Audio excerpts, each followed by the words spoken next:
Hey, what's going on? This is not what we discussed. Quiet down. I don't want to drop out at my son's wedding. Well then, I won't come. This is an unthinkable incident that occurred at my brother-in-law's wedding.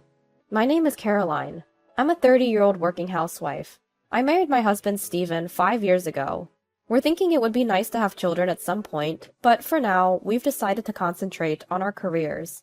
I was raised in a single-mother household. My father passed away due to an illness when I was in elementary school. It turned out to be cancer. To pay for the high medical expenses, my mother worked tirelessly, and unfortunately, it took a toll on her health. Even after that, she kept working to raise me, but by the time I was in middle school, she could hardly work. Her health had seriously deteriorated, and she could only imagine to work part-time a few days a week. But my mother, who had lost her husband and had no other relatives, had no choice but to work to raise me. I wanted to go to high school, but the desire to help my mother was stronger, so I decided to work after graduating from middle school. However, when my homeroom teacher found out about this during a career guidance session, he naturally opposed my decision. Caroline, it's going to be tough for you to start working right after middle school. The future options will be limited. At least, you should consider high school.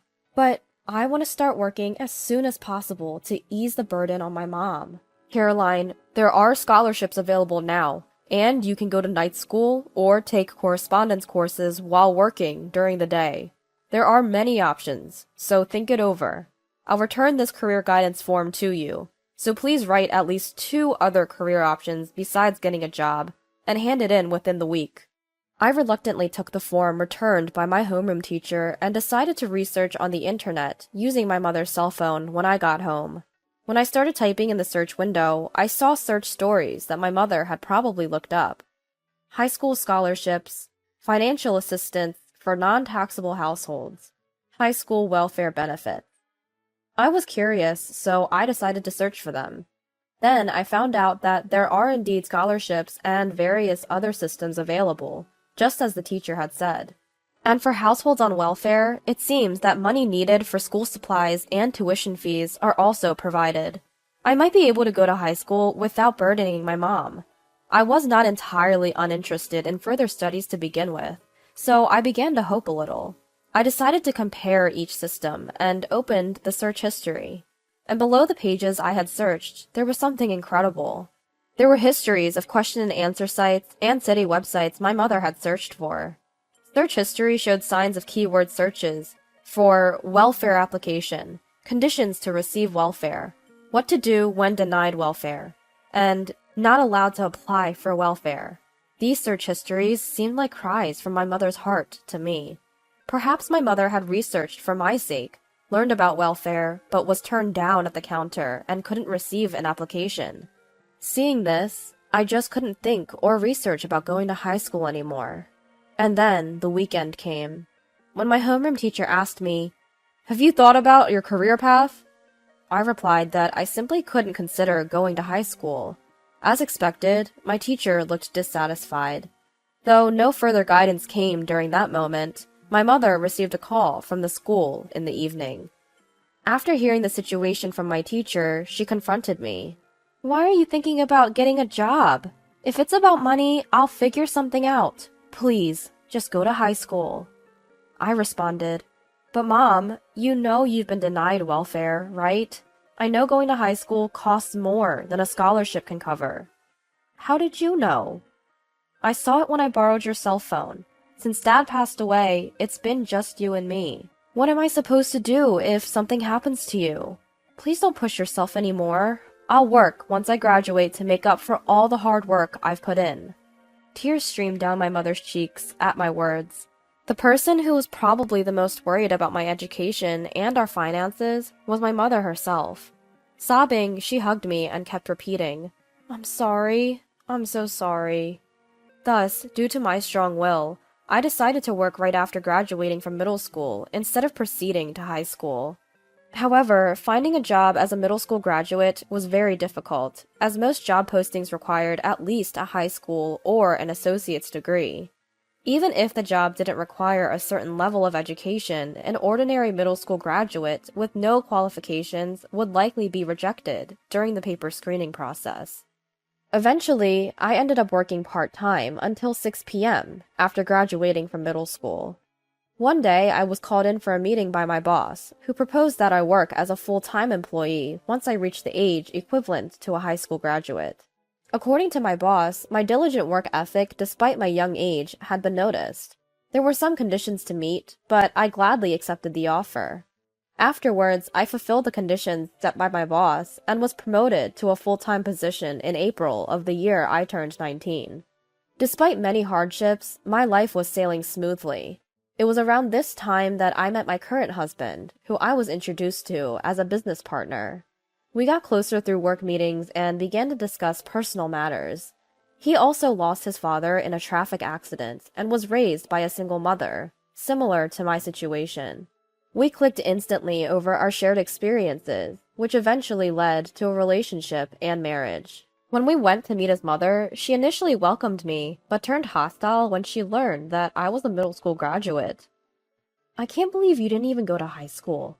We may be a single mother family, but I managed to send Stephen and his brother Robert to high school and college. Even if it required scholarships, it was possible to attend high school. What was your mother doing?" "Mom, that's no way to talk. Our circumstances were due to an accident, and we also had compensation from the other party. Caroline's family has its own issues. It's not fair to compare like that." If you do your research and follow the proper procedures, there are many grants and supports available. No offense, but it makes me think either she had poor grades that prevented her from going to high school, or both mother and daughter are simply ignorant. Either way, she's no good as your wife. I can't approve of a marriage with such a woman. The harsh words I received had left me deeply frustrated. My brother-in-law, Robert, had mocked me incessantly for only having a middle school education, making acceptance by my husband's family seemingly impossible. Eventually, we defied their approval and got married, sort of eloping, and had a private ceremony. Given the circumstances surrounding our marriage, my husband and I found ourselves largely estranged from his family. Nothing improved over time. Our relationship was merely superficial, limited to basic greetings. Then, one day, we received a phone call from his family. "Hello, Stephen. Robert is getting married. They are planning a wedding ceremony, and we were wondering if you and Caroline could attend." Just like that? Out of the blue? What a turn of events. After treating Caroline so coldly all this time, you guys sure are feeling generous now, aren't you? I do apologize for that, but Robert's bride-to-be insists she wants blessings from all the family members. Please, for the sake of your mother. Stephen and I discussed it at length and decided that if this could be a chance to mend relations, we would attend the wedding as his mother wished. On the day of the ceremony, my husband was asked to come earlier than planned to help out, so we ended up going separately. Although they told me it was okay to arrive just in time for the start, I decided to go a bit earlier so I could greet my in-laws. However, when I arrived at Hotel A as instructed on the invitation, there was no sign of a wedding taking place, and there was no one else around just for a wedding. So I decided to ask the hotel staff, "Excuse me, I have this invitation for a wedding here?" The staff member gave me a puzzled look and said, "Could you please wait a moment?" and went to the back, leaving me to wait for a while. After waiting for a bit, the staff returned with a response I could not have anticipated. "I'm sorry, but there are no weddings scheduled at our hotel today." "What? But it clearly states this hotel's name, right here." I double-checked the invitation with the staff, but the hotel's name printed there was undoubtedly correct. Just then, my phone rang. It was Stephen. "Caroline, where are you?" "I'm at the desk of Hotel A. Stephen, where are you? They are telling me there's no wedding here today." "Why are you there? Didn't you get the call from my mom this morning? The schedule and venue have changed." "What? I didn't receive any such call from your mom." "No way. Hold on, I'll get there as soon as possible. Where is it and when does it start?" "It's at the chapel in Hotel B. The ceremony starts in 20 minutes, but I don't think you can make it in time from there."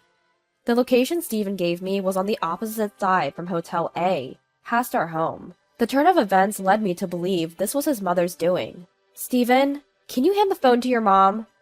I decided to confront her directly over the phone. "Hello, Caroline. Why are you calling at a time like this? We're quite busy." "Don't play dumb. What's going on? I just got a call from Stephen and the story doesn't match up. The time and location of the ceremony are totally different from what we were told, and you lied about contacting me. What are you trying to do? You're such a nuisance. Even if you're not the brightest, try to read the room a little. Your presence would spoil a special occasion like this, and it's embarrassing to have a dropout, so don't come. Fine! Suppressing my frustration, I reached out to a certain person. Meanwhile, in the groom's waiting room at the wedding venue, Stephen was having a heated argument with his mother and brother.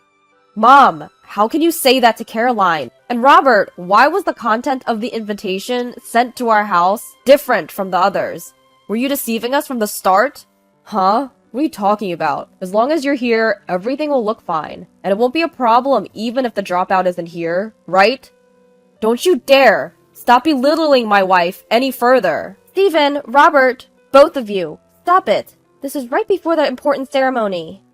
Who do you think caused this massive bride harassment at this important ceremony? At that moment, there was a knock on the waiting room door. Outside the door were Robert's bride-to-be and her parents. I heard that you declined Caroline's attendance. Robert, can you explain why this has happened? There's a reason for this. It's embarrassing, but my brother's wife only has a middle school education, so she's not the kind of person who should be here. That's right. My eldest son's wife, Caroline, is a dropout. But my son went against my wishes and married her. She and her mother lack common sense and are a disgrace to our family. It's too embarrassing to invite such a daughter-in-law here. At the words of Robert and his mother, the bride covered her mouth with her hand, and her parents exchanged glances with clouded expressions. Robert, even if it's true, there are things that are acceptable and things that are not acceptable in society. The bride's father said so, showing the screen of his smartphone. What? How did you get a hold of that? What the bride's father showed to everyone present was the image of the invitation sent from the in-laws to us. Actually, the bride's father is my former boss. Although he is no longer my direct boss due to a transfer, he was the one who did everything he could to help me get promoted, and I owe him a lot. Also, the bride had once worked part-time at my workplace, so I was acquainted with her.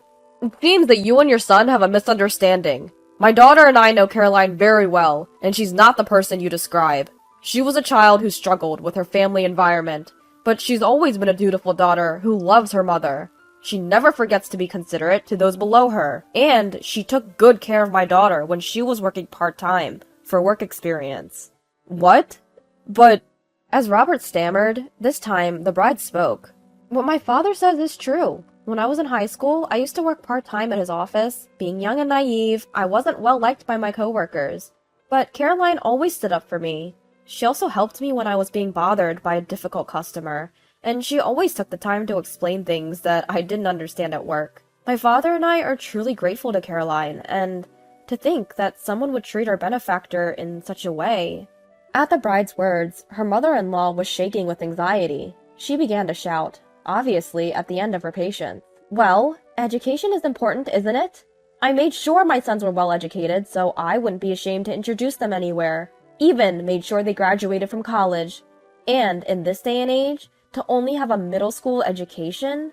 Unless there's a very good reason, it's expected to at least graduate from high school. If they can't do that, it's simply a lack of effort on the part of both the individual and the parents. There was indeed a very good reason.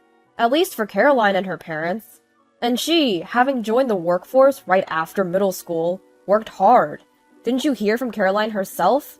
She acquired her high school equivalency diploma as part of the requirements for her promotion. Actually, I took a high school equivalency exam as a requirement to be promoted to a full-time position. The exam covered the content equivalent to 3 years of middle school and 1 year of high school. As I had been away from academic studies, I had forgotten even some of the things I had learned. I studied between work and after returning home, sometimes getting help from others, and somehow managed to prepare in time for the exam. The content was mostly basic, and I passed with flying colors. A high school equivalency exam is a national examination, and passing it means the government recognizes you as having the same level of academic abilities as a high school graduate. Can you please stop referring to Caroline as a dropout from now on? It's unpleasant. And I can't possibly allow my precious daughter to marry into such a horrible, abusive family. It's fortunate that the wedding reception and the registration of the marriage haven't happened yet. We'd like to pretend this wedding never existed. Meanwhile, at the wedding venue, unaware of the drama unfolding behind the scenes, the guests were anxiously waiting for the reception to start. However, as time passed with no sign of the ceremony beginning, the venue staff began to hurry about. An uneasy atmosphere began to spread, and the guests started to feel suspicious. Then, a solemn voice came over the speakers. "Ladies and gentlemen, thank you for your patience. Unfortunately, the wedding scheduled for today has been cancelled due to unavoidable circumstances. The bride's father has a message for you." "I'm the bride's father, as introduced. Despite your efforts to adjust the schedule for today's occasion, I deeply apologize for the sudden turn of events, and I am sorry to inform you that due to the discovery of malicious harassment from the groom's side, the marriage has been called off. I take full responsibility for not noticing this until now. The reception has been cancelled, and we will proceed with a simple dinner. All the wedding gifts will be returned, so please be assured. I am terribly sorry for the inconvenience." After finishing his speech, he bowed deeply. "How dare you! I was looking forward to this day so much!" The discontented mother-in-law stormed the venue, causing a commotion, but was restrained by the staff and dragged off to a side room. The guests left at the reception venue found themselves in an awkward predicament. Some, in a spirit of might as well, carried on with their meals, while others, made uncomfortable or feeling unwell by the incident, decided to leave. Stephen, being a member of the family, went around apologizing to the guests and thanking the bride's father before heading home early. This debacle was caused by Stephen's family and resulted in a broken engagement. As a result, Robert and the rest of his family decided to cover all the costs, including the reception fee, the transportation costs for the guests, and an additional compensation for the bride's side. Due to this incident, my mother-in-law started receiving judgmental looks from relatives. Robert, who had invited his colleagues to the wedding, also found his standing at work had deteriorated. When we got home, my husband apologized to me repeatedly. "Caroline, I'm really sorry about my family's behavior," he said. "It's okay. It's not your fault, Stephen. I want to make things right. I've decided to cut all ties with my family over this incident. I'm utterly disgusted. We live quite close to my mom's house, so how about we move closer to your mom and start over in a new place? If it's okay with you. We could live with your mom." "Really? Thank you, Stephen." I agreed to Stephen's proposal, and we started to live with my mother. Our interactions with the bride's family have resumed, surprisingly in a pleasant way, all thanks to that chaotic reception. Life is unpredictable, isn't it?